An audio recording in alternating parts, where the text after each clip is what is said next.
and you all meant a lot to her. What a unique daughter to be the first acupuncture birth at Doctor's Hospital in Phoenix, to be one of the few preschoolers who could match colors and spent as much time getting ready for school as most adults do. Her brown eyes and her smile, they would light up a room. All of you know what I'm talking about. Her pictures are here, and that was just her personality. Courage. It does not always roar. Sometimes courage is a quiet voice at the end of the day for over 3.5 years saying, I will do it again tomorrow. Courage and bravery is not telling others the true extent of suffering, sparing her parents and her sister and her friends of her misery because she was concerned about everybody. And that was Allison always. An inherited trait from her mother. Allison never met a person she couldn't talk to. And one of her neighbors, she lived 12 different places that we could count. San Diego over 22 years, but the last 8 years at North Park. One of her neighbors said, you know, Allison came into this neighborhood, it was very unfriendly. People didn't know each other's names, they didn't talk to each other, and in 6 months, everybody knew everybody else. She's best referred to as a friend magnet, as a love bug that could basically make friends and deal with everyone, but clever beyond belief. As a teenager, 14 or 15, your parents are always much, much too restrictive. So what did Allison figure out after we had bars put on her window and an alarm system installed? One night, and the only night I know of, Patty may know more, Patty wakes me and said, something's going on, Allison's gone. I went and looked into her room, and where she's supposed to be is a pillow. Somehow or other, she disarmed the alarm system, made it out, and because Patty discovered her, she called a couple of people.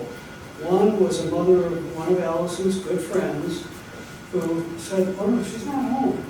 We don't know where she is. And then Patty knew some of the boys and called one very, very upset doctor to be awakened at 4 in the morning. And where's your son? Well, he's in bed. Go check. No, he wasn't.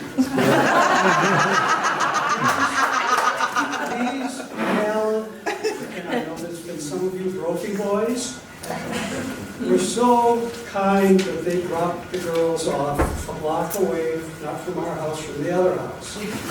And Patty was already on her way over at about 110 miles an hour. We didn't know whether we wanted to hug her or throw her into the wall.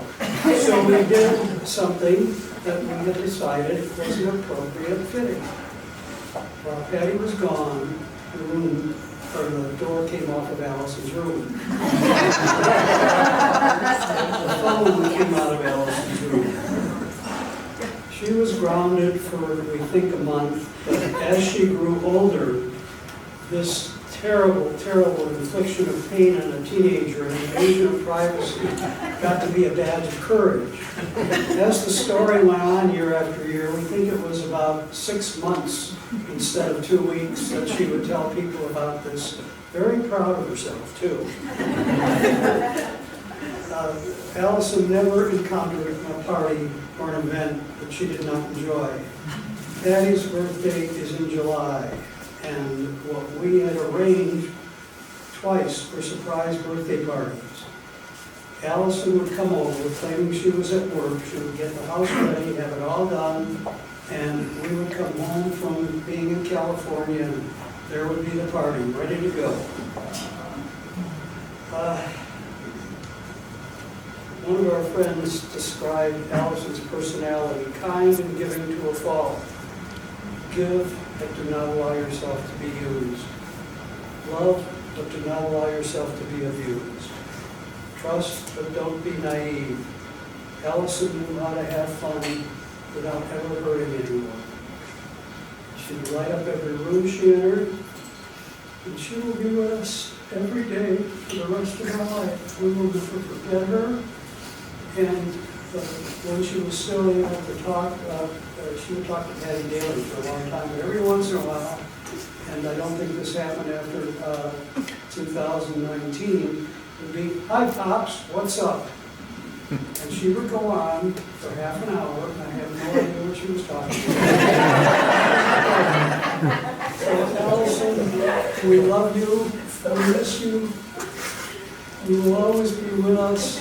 Love, Pops.